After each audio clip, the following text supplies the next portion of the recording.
ગાંધીનગરમાં અખાત્રીજના શુભ અવસરે સોના ચાંદીની ખરીદીમાં ભારે ભીડ જોવા મળી હતી। શહેરના સરગાસણ વિસ્તારમાં આવેલા પટેલ જ્વેલર્સમાં ખાસ કરીને ભારે ભીડ જોવા મળી હતી।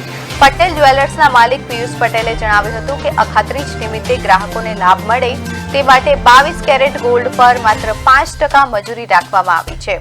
બપોર સુધીમાં 40 થી 50 જેટલા લોકોએ અહીંથી સોના ચાંદીની ખરીદી કરી હતી અને ગ્રાહકો તરફથી ખૂબ જ સારો પ્રતિભાવ મળ્યો હતો।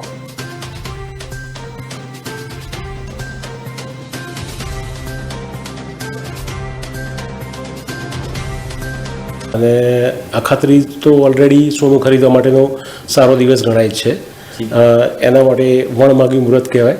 અખાત્રીજ નિમિત્તે અમે અમારા શોરૂમની અંદર 22 કેરેટ દાગીનામાં માત્ર 5% જ મજૂરી રાખેલી છે આજના દિવસ પૂરતા।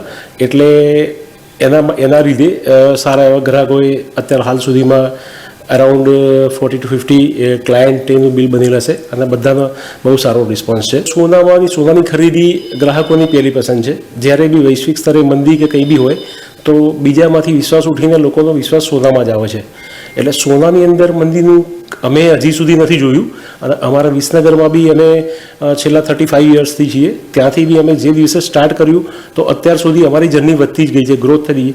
ગાંધીનગરમાં પટેલ જ્વેલર્સનું આ પહેલી અખાત્રીજ છે અને અમે 16/1 અમારું ઓપનિંગ કર્યું હતું। તો એના પછી અમને ડે બાય ડે ગ્રાહકોનો સારો રિસ્પોન્સ મળેલો છે। અમે એવું જ કહીએ છીએ કે ગમે ત્યારે બી સોનાની અંદર એક સ્થિરતા હોય છે અને સોનું સ્ટેપ બાય સ્ટેપ વધતું જ હોય છે। એટલે જ્યારે બી ખરીદી કરવી હોય તો સોનામાં પહેલી પ્રાયોરિટી રાખવી જોઈએ। ચાહે કોઈ બી પોર્શનમાં હોય કે ગોલ્ડ જ્વેલરી લો કાં તો ગોલ્ડ ફાઇન લો, કંઈ બી કરો, પણ ટૂંકમાં ગોલ્ડમાં ઇન્વેસ્ટ કરવું સારું।